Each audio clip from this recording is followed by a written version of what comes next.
like I look forward to these every week. Right? I look forward to it too. Like, so, like, guys, we had a fun pre-show. We've been It blabbing was about like all awesome. these ideas that we've been talking about.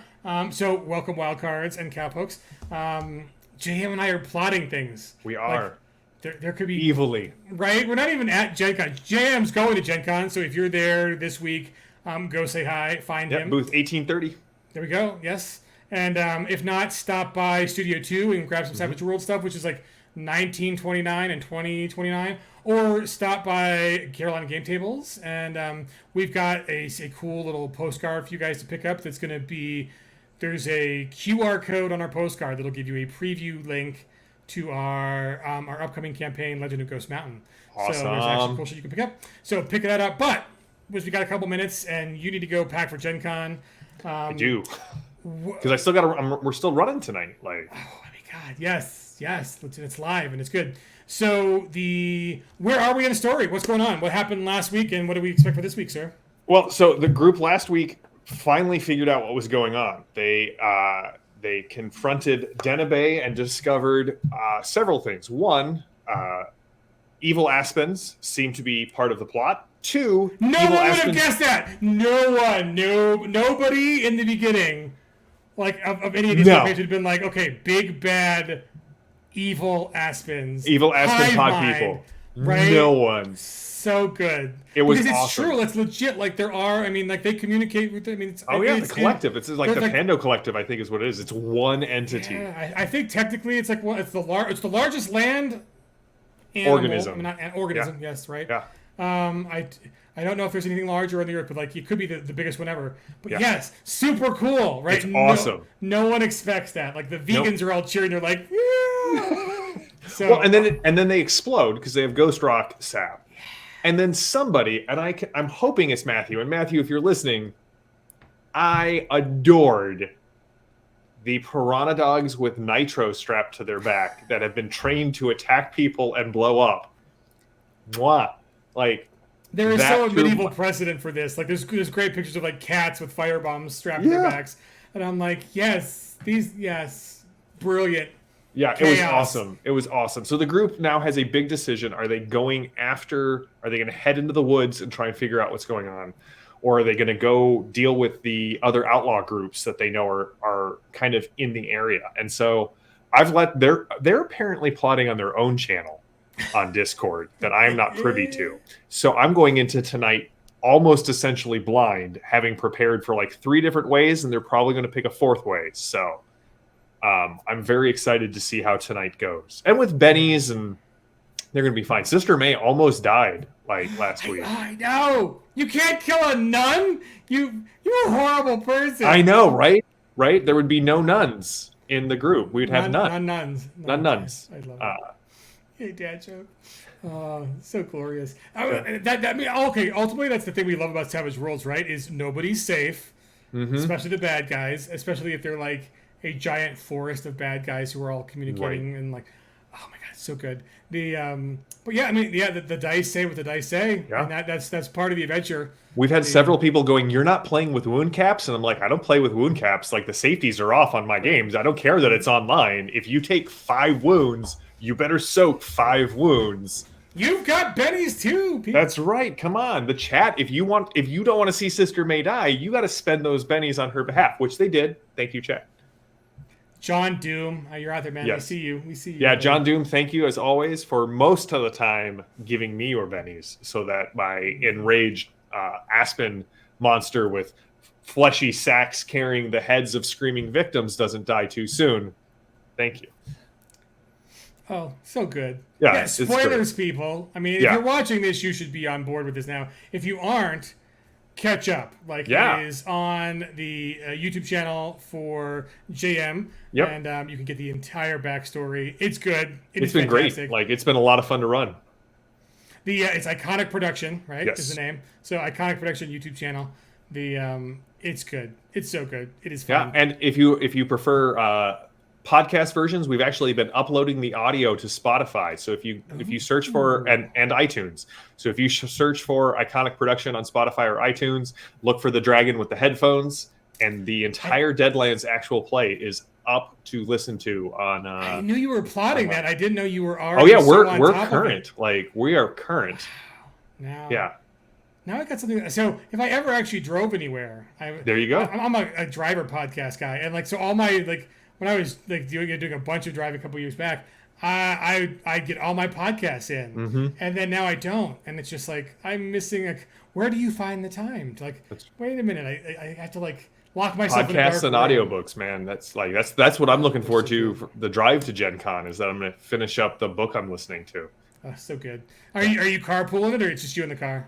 No, so it's going to be me and my wife and my son, and if you guys watch the tour Family game, adventure. yeah, Ben, who plays the Techno Demon Kowalski Bonsai in our tour game, will be journeying with us as well. Oh, that's fantastic. So so safe travels on that. But like, tell me, what's it like taking? Have you gone to Gen Con with the whole family before? Oh man, so not our first Gen Con as a family was before my son was born.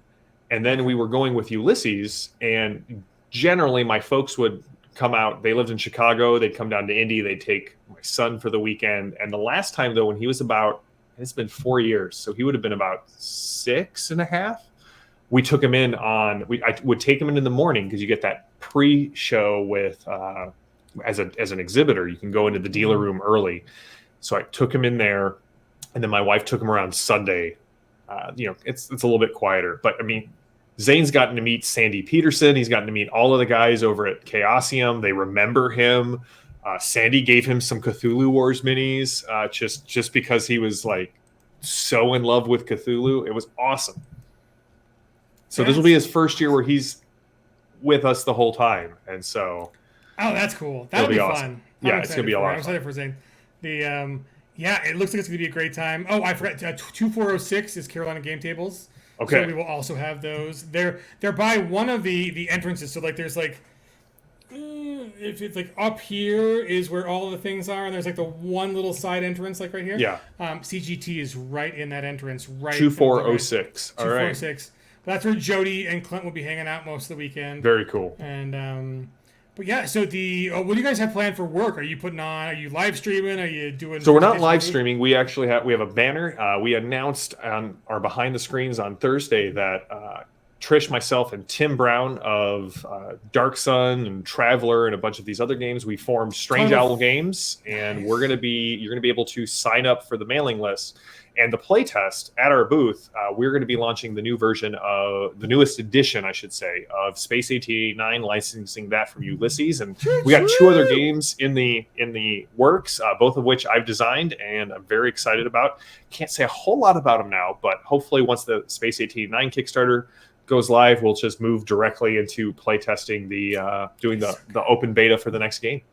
Well, we've got a whole list of Space 1889 fans from PEG, because we took a swat at that one. You did. A couple years that ago. Is actually how I came to Space 1889. Like, I remember seeing it for the first time as a Savage Worlds thing. And it's all the enablers. We are all enablers for people to get into this hobby, which is really cool. I love this hobby. So it's great seeing that come back alive and have new material for it. Daryl worked on it, who now is working with you guys at PEG, and that's exciting. Daryl's a great designer. Right, and Shane and Tim have done business together. I think Tim was in on Pulposaurus, and he was in on Pulposaurus. Yeah. Right? So like, still, that Conan game is one of the big disappointments that I do not own any. It's the minis were so gorgeous. Yeah. So gorgeous. Yeah. The whole concept too, like all those little like the scenery they had done. I'm like, I want to play a game on that set piece. It was so good. 100%. So good. Yeah. No, I loved everything about it. One of these days, I have to wait till Shane's out of town and like sneak into his basement and grab those because he has them. It's like, Shane, they're amazing. Yeah, we'll just play them. Shane, don't watch right now. We're definitely not planning a heist. Play with your toys. Yeah. It kind of reminds me of being a kid. Like the kid next door. Like I had the He-Man set, but he had like a Skeletor castle, and I didn't have the Skeletor castle. So it was like the only reason to be that kid's friend. But he had the cool. Yeah. So. Yeah, there's more reasons to be Shane's friend than just. Shane's a good guy. Conan. So, Yeah, so awesome. So any other cool? So speaking of that, that's huge. Oh, and then before stream, we were like totally spoiling all of our upcoming planning stuff with each other before pre-stream. You guys can't know about all of it That's yet right. because, Shh. and it's not that we don't want to tell you. It's just like if we tell you, all we're gonna get is questions about it until we have no answers until We have no months later, answers. Yeah. right? So that's why we have to keep stuff secret. And then apparently, I'm hoping this is the case. Jackals will be at the Osprey booth. So if you haven't got a picture, if you haven't picked up Jackals or Fall of the Children of Bronze, those are the two games, the game and the campaign that I wrote. If you like Bronze Age fantasy D100 games, they should be at the Osprey booth. Hey, historical fantasy, it's my jam. My jam. Yeah. We were talking about some historical cool stuff too. Oh Yeah. my god, I want to tell you, people. I really do. I was just showed up. Just resist a little longer. I know. Jam's got to run, but so this is coming out Monday, and then on Friday, because I did just show this to JM, so it's totally topical. Those of us who were doing GenCon, so it's like me, Aaron Acevedo, and some other folks, we're all going to do a live Mid-Journey stream. And if you guys haven't heard about Mid-Journey, it is a AI art creator that is showing a lot of promise for applications, at least in just inspiration creating, if not actual publishable art, but for the RPG space. And so all of us, Aaron Acevedo, got us all hooked on it. And because he did that, we're going to share with you guys. So we're going to have a little chill art jam thing like Friday night. So you guys are all invited to that too. Awesome. Let's see. The other things coming out this week, there is the Savage Summer Showcase that is happening on Thursday. And I think we're going to have a video, a Black Circle video with Shane and C. Edward about the cool Deadlands comic that's currently on a Kickstarter. And then I think we're also releasing a Riffs video this week too. So look in the newsletter tomorrow. It'd be the schedule for all these videos because there's also cool stuff. So yeah, Riffs we got in Atlantis, and then we're going to preview cool stuff that's coming with the another similar to Horror at Headstone Hill. Like you like Horror at Headstone Hill is like. So here's the cool thing, people. The Horror at Headstone Hill. It's a box set. You guys have loved it. It is kind of it's a little bit of a sandbox, but a whole lot of like plot. Right point. Right there. It's right there. So because you guys have loved this so much, we are going to be producing more of this concept, and we're calling them sagas. Because they're more than a campaign, they're more than an adventure, but they're not a setting. They're not so the expectation isn't that we will create a bunch of rules for you to sandbox your own stuff, but that will a little bit will be in there, but a lot of it will be here's how you can run and tell a really cool story in this we're bringing in the focus a little bit more narrow so you can explore more and have more tools that we can give you. And so that's what we're going to do for Legend of Ghost Mountain is going to be a saga, very in the same line. And then we're also doing one of those for Savage Rifts, which is going to be the Terror on the Dark Frontier. Awesome. And, which is kind of like Bleeding Kansas meets Rifts.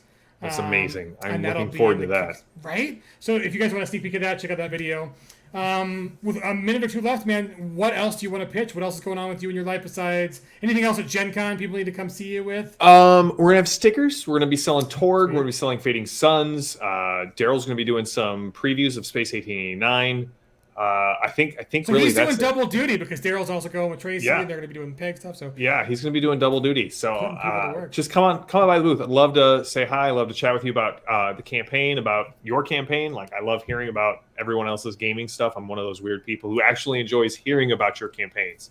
So come by there. You'll get to meet a lot of the actors and not the actors. We're not actors. A lot of the players. Bad actors. That's what. Yeah, we are bad actors. We stack bad actors. Anybody remember that Foo Fighters song, Stacked to the Rafters? No? Okay. So Ben and Brian of the B team and of our FET 5 game for Torg, they're going to be there. JD's going to be there. Sister May will be there. So come check out. You get to meet the crew. I know, right? Exactly. Is there going to be an episode next week? Thank you. I was going to wrap up with that. Yeah, there is no episode next week. We'll be traveling back from GenCon, and I will arrive, I think, if everything works out well, I will arrive about 5 to 10 minutes after I would end the stream. So there's no chance. So episode 8 this week off, episode 9 in 2 weeks. Well, that's perfect. So that's all the news that's fit to print, guys. We hope you enjoy. Is tonight's episode 8 already? Tonight's episode 8. This is 2/3 of the way through the Horror at Headstone Hill. That's good stuff. So enjoy episode 8, which is going to start any second now. And Awesome. with that, we're going to do the raid. And so we will see you guys 2 weeks from now on Monday for the next pre-show for episode 9. So not next week, but the week after. People go to GenCon, enjoy. If you're not, we'll have some fun stuff this week for you to enjoy on the Peg channel. So cheers, folks, and we're off to episode 8. See you guys. Adios.